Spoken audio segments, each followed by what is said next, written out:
And then last, we've got system. So this is where you can set your system date, date time, date format. If you have the option of being allowed to access a time server through the customer's network, you can utilize the sync option, set it to on so it'll automatically keep the device synced with the time server. Again, not all deployments have that option, so set it off if you don't have the option. Just make sure that when you've deployed the box, you've manually set the date and time stamp so that any reports that are generated have accurate date and time on them. Set your time zone, your daylight savings time, set it to either on or off depending on the time of year. System management, any firmware updating that needs to be done, you can do that right through here, through the system management. So you select upgrade, you navigate to where that firmware is, select that firmware, and it starts the process. Factory default, let's say that you are repurposing the AI box for argument's sake. I'm taking it from customer A, their location 1, and I'm moving it over to their location 2, but the box needs to be completely reset because it's going to have a completely different configuration. I can just do factory default and I've got a clean slate. Or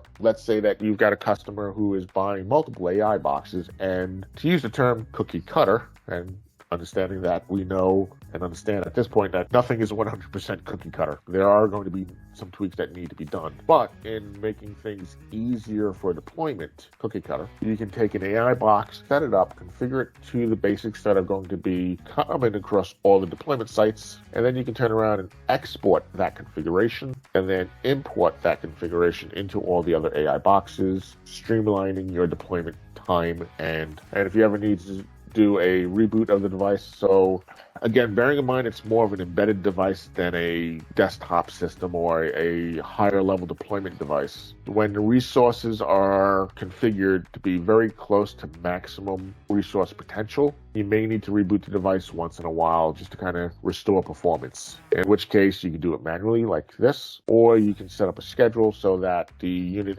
only reboots within a time frame that you're fairly confident nothing ever happens. Now, from a technical support, let's say that you're having problems with the box and you've reached out to Ganz for support, we may ask you to allow us to get the debug logs. In which case you can just click on download right there. The file will download, then you just email it to us.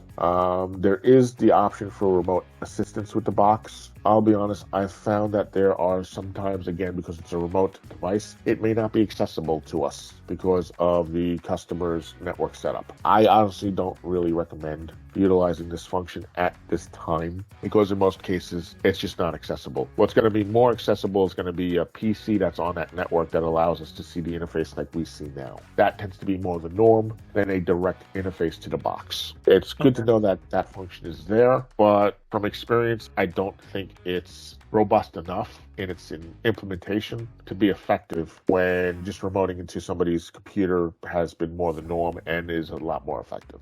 System information, just knowing what the AI box model is, knowing what firmware version is on it, and what the MAC address is. Security, this is again just a way to cyber harden the device. So enhanced user ID, enhanced password. Basically, it allows you to do enhanced password greater than 1234. When enhanced is on, it means you can use letters, you can use numbers, you can use symbols. That's what enhanced password means. If it's turned off, then all you can use is numbers. Unless you're going to type out 128 numbers, may not be that secure. Set it to enhanced, throw a couple of letters, throw a couple of symbols in there, and you're good to go for a more secure password. Auto logout. So basically, if I don't touch this interface for 10 minutes, it logs me out of this interface. Again, another way to cyber harden the device so that if I was on site, customer location, on a PC, accessing this device, and, well, let's be honest, I have to go to the bathroom. So that's going to be a couple of minutes that I'm going to have to step away from this interface. That means if I don't log out of it, somebody can come into that room while I'm not there, and they could just go up to system management and go, boom, factory default, and everything is blanked, and I'm not going to be a happy puppy when I come back to the screen, and I'm fairly certain the customer's not going to be happy that everything has been reset. So utilize auto logout. 1 minute, 2 minutes, 3 minutes, 5 minutes, 10 minutes. So set it to 1 minute. I walk away. 1 minute later, it logs out of the interface, and no one can get into it. License key. So when you get the requirement for additional AI licenses, so you might have a count trigger, you might use a fisheye camera, LPR, gen, which I think is actually gender. That one's questionable within the US, so be wary of that one. The AI box can do gender detection, but with everything going on, be legally weary of it. If somebody's fallen, vehicle detection, mask. Remember I said helmet earlier? There's the helmet algorithm or AI. I think that's thermal normal. But I could be wrong. It's been a while since I've installed that one. Privacy mask. So privacy mask essentially says that anybody outside this zone is going to be, well, basically they're going to look like a bunch of pixelation blobs. Basically what they're going to look like. There's going to be blobs of pixelation walking around. But anyone within the zone, anyone who steps into the zone will no longer be pixelated, and you're able to identify who they are. So think of it as identity protection.